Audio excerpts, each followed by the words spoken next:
미디어 협동조합 국민TV 개국기념 특강 신춘 2014 대한민국을 말하다. 미디어 협동조합 국민카페 온에어가 국민TV 개국을 맞아 주간 특강을 마련합니다. 대한민국의 언론, 법조, 경제, 안보, 사회 각 분야의 전문가들이 나서 2014년 대한민국의 현실과 미래를 짚어냅니다. 3월 24일 월요일 서화숙 한국일보 선임기자, 3월 25일 화요일 이정열 전 창원지법 부장판사, 3월 26일 수요일 선대인 경제연구소장, 3월 27일 목요일 김종대 디펜스 21 플러스 편집장, 3월 28일 금요일 홍세화 말과 활 발행인이 시대의 화두를 제시합니다. 3월 24일부터 28일까지 서울 마포구 월드컵로 37 국민카페 온에어의 조합원과 애청자 여러분의 많은 참관을 기대합니다.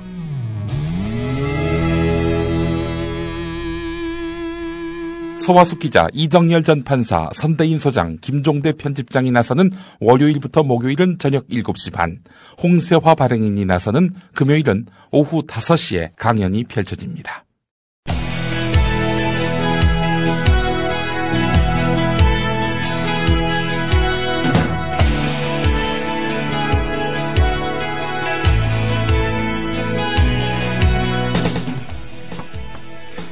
여러분 안녕하십니까? 정치내비게이션의 아나운서 정승조입니다.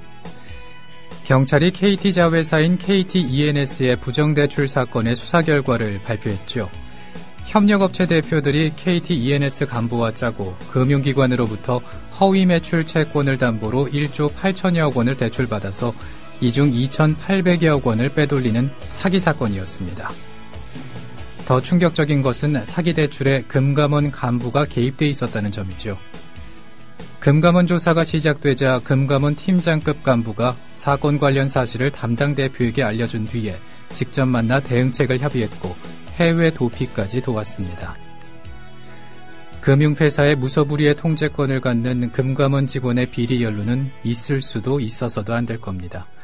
금융당국 내부의 감사 시스템에 대한 전면적인 개혁을 기대해보면서 정치내비게이션 금요일 순서 시작하죠.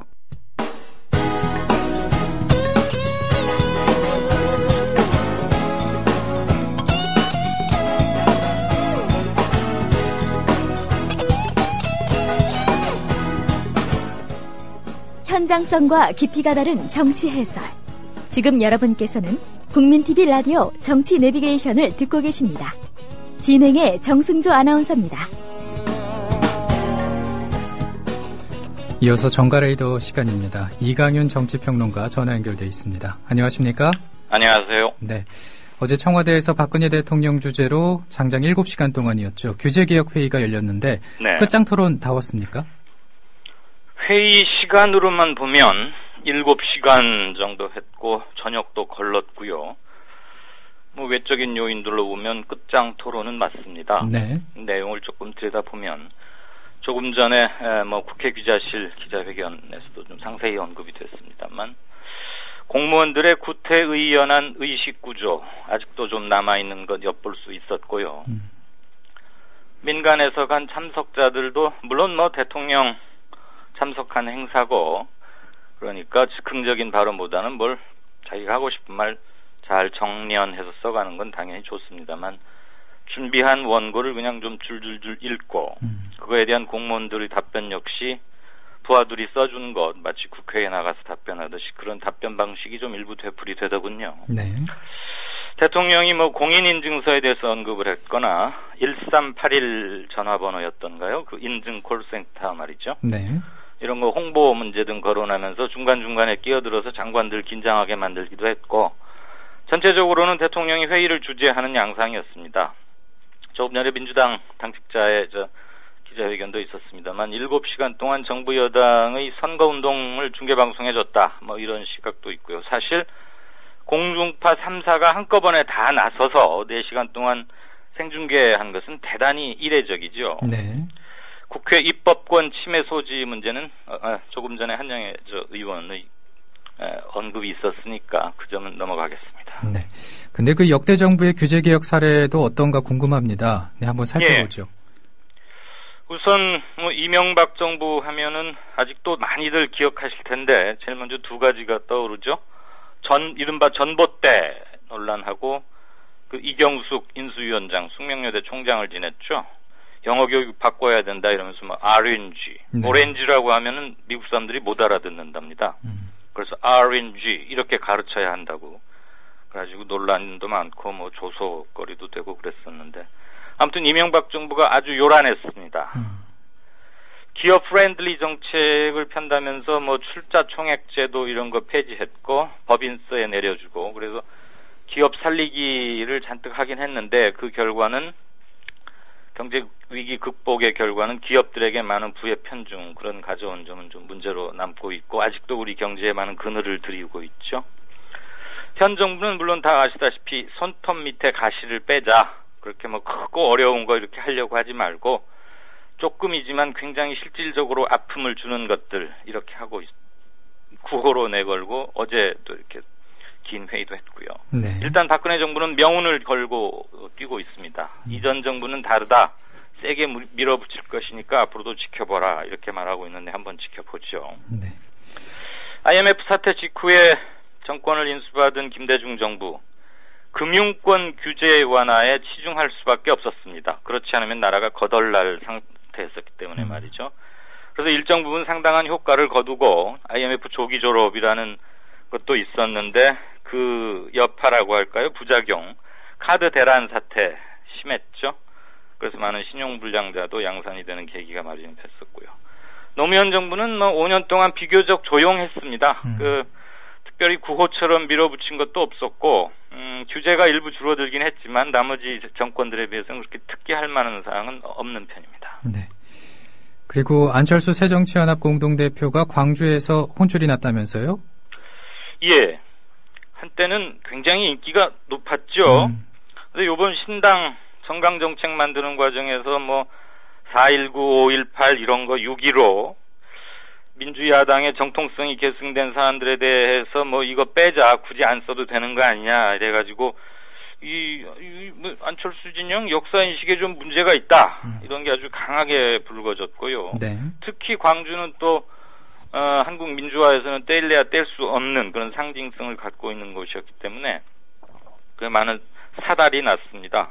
어제 안 의원 5.18 묘역에 갔다가 현지 단체 대표를 만나서 악수를 청했더니 악수할 필요 없다 거절하면서 분명히 알고 똑바로 하라 이렇게 호통을 치기도 했습니다. 물론 안철수 의원 광주 지역 회의 사람들 만나면서 공식적으로 사과하고 머리 깊숙이 숙였습니다. 네.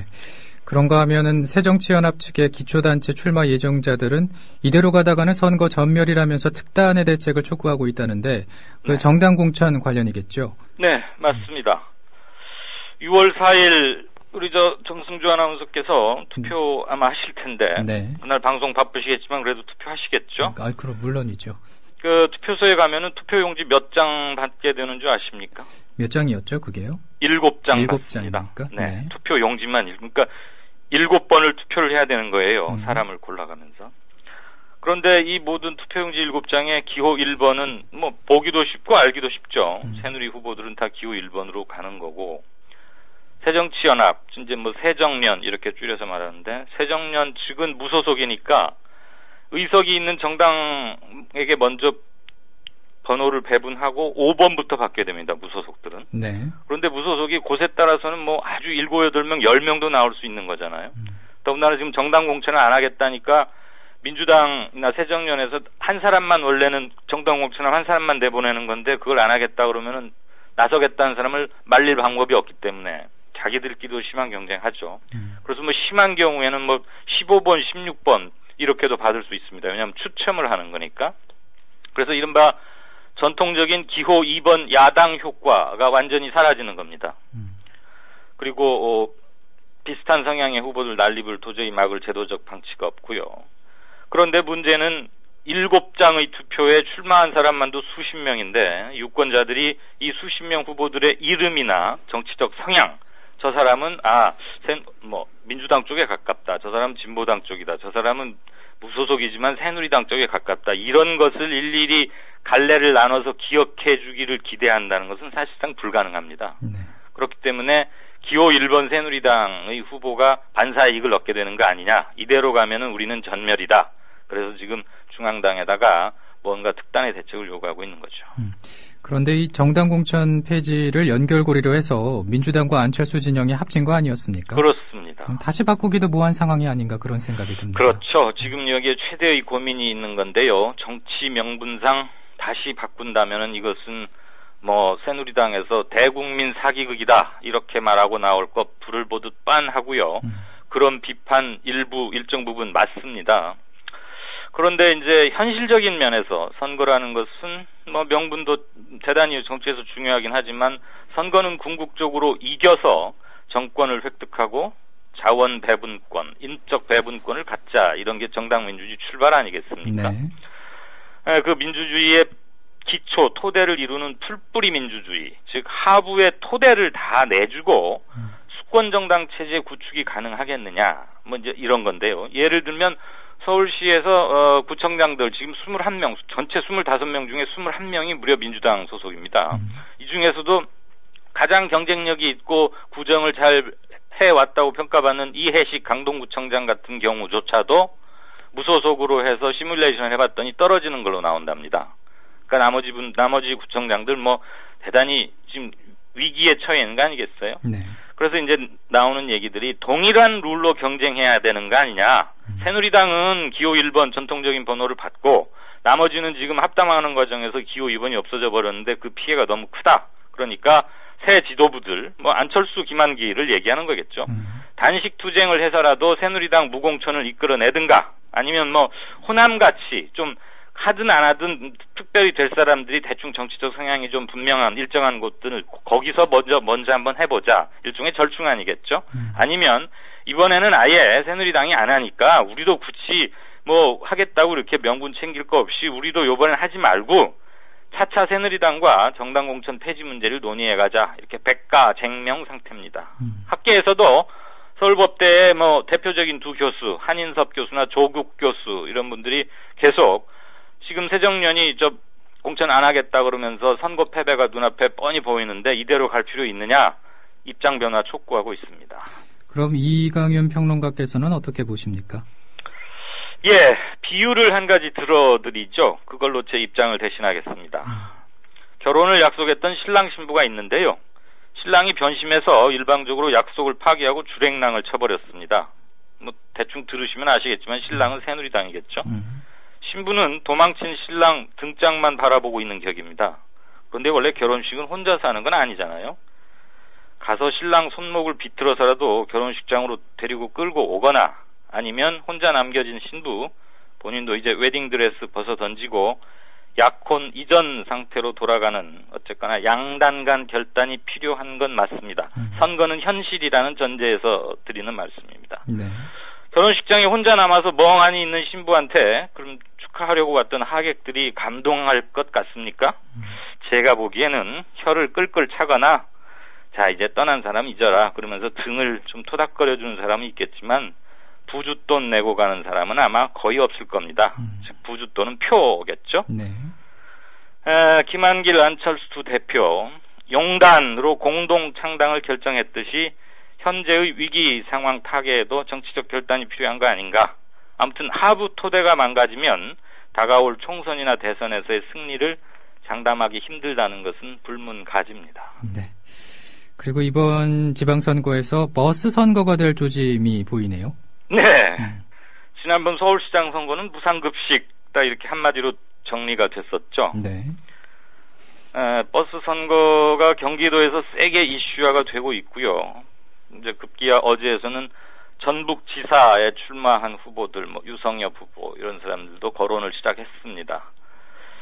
버스 문제는 우리 삶에 아주 직결돼 있고 서민 대중들이 뭐 하루도 이용하지 않을 수가 없는 거니까 전국적 이슈로 확 달아오르지는 않겠지만 이를테면 서울 같은 데서는 현재 지금 버스 공영제를 일부 실시하고 있는 것이고 무상버스 이런 건 전혀 고려하지 않고 있다고 박원순 시장이 미리 선을 딱 그었기 때문에 그리고 서울에서는 다른 이슈 소재들이 좀 많기 때문에 전국적으로 동일한 이슈가 되지는 않겠지만 지역 상황 특징별로는 핫 이슈가 될 공산이 대단히 큽니다. 네. 그나저나 어쨌거나 버스 선거 얘기는 정책 대결로 그 선거 양상을 이끄는 거기 때문에 뭐 나쁘다 이렇게 말할 필요는 전혀 없는 것 같습니다. 앞서 좀 말씀은 해주셨지만 그 발원지라고 할 수 있는 경기도 상황 한번 짚어보겠습니다. 네, 원조 제 기자는 원혜영 민주당 의원입니다. 경기버스 교통공사라는 걸 만들자. 그러니까 도립버스 회사죠, 쉽게 말하면. 네. 그래서 버스 공영제 완전 도입을 주장하는 겁니다. 그리고 혼잡 도심지역, 경기도에서도 왜 늘 차 막히고 뭐 그런 데 몇 군데 있잖아요. 부천, 의정부 뭐 이런 데들. 그런 혼잡 도심지역에서는 영국처럼 2층 버스도 다니게 좀 해보자. 뭐 이런 겁니다. 그러니까 교육감 하다가 지사 출마로 돌아선 김상곤 예비 후보는 아예 거기서 한 발을 더 나아가서 나는 무상버스 도입하겠다. 이래가지고 버스 논쟁의 의제를 확 달아오르게 만든 장본인입니다. 김상곤 예비 후보는 무상급식도 이제 본래 이분 작품이었죠. 그래서 이슈화에 성공을 했는데 무상버스 내용은 65세 이상, 요즘은 이런 분들 노인이라고 부르면 싫어하신다면서요. 65세 이상 어르신들, 그리고 장애인, 그리고 평일날 비혼잡 시간에 초, 중, 고교생들에게 대해서 무상을 해주자라는 겁니다. 하루 종일 누구나 다 이건 아니고요. 새누리당에서는 야당이 얘기하고 있는 버스 뭐 공영제건 무상이건 이거 전부 다 또 하나의 세금 폭탄이다, 포퓰리즘이다 이러면서 공격하고 있습니다. 경기도지사의 새누리당의 가장 강력한 후보로 예상되는 남경필 의원, 아직은 대책 내놓고 있지는 않습니다. 네. 끝까지 외면하기는 힘들 겁니다. 제주지사 선거 얘기를 좀 해보겠습니다. 짧게 부탁드립니다. 예, 제주는 뭐 섬 사이즈는 우리나라에서 제일 크지만 인구는 한 60만 정도 되고 유권자는 물론 그보다 훨씬 적겠죠. 그런데 이번 육사 선거에서 정치적 파장은 상당히 클 것 같아요. 왜냐하면 제주지사가 그동안 지난 1990년 이래로 한 24, 5년간 우근민, 신구범, 김태환 이 세 70대 트로이카라고 하는데 이제 거의 80에 가까워지셨죠들. 네. 이 세 사람이 돌아가면서 했습니다. 그중에서 특히 우근민 현 지사와 신구범 이 두 사람이 마치 바톤 터치하는 식으로 돌아가면서 소속 정당도 바꿔가면서 뭐 여당도 했다가 무소속 나왔다가 야당도 하고 뭐 참 복잡한데요. 이렇게 해왔는데 이번에 새누리당이 원희룡 전 의원을 투입하면서 100% 여론조사로 후보를 정하겠다 이러자 현 우근민 지사가 강력히 반발하면서 사달이 난 겁니다. 네, 오늘 여기까지 듣겠습니다. 네, 고맙습니다. 고맙습니다.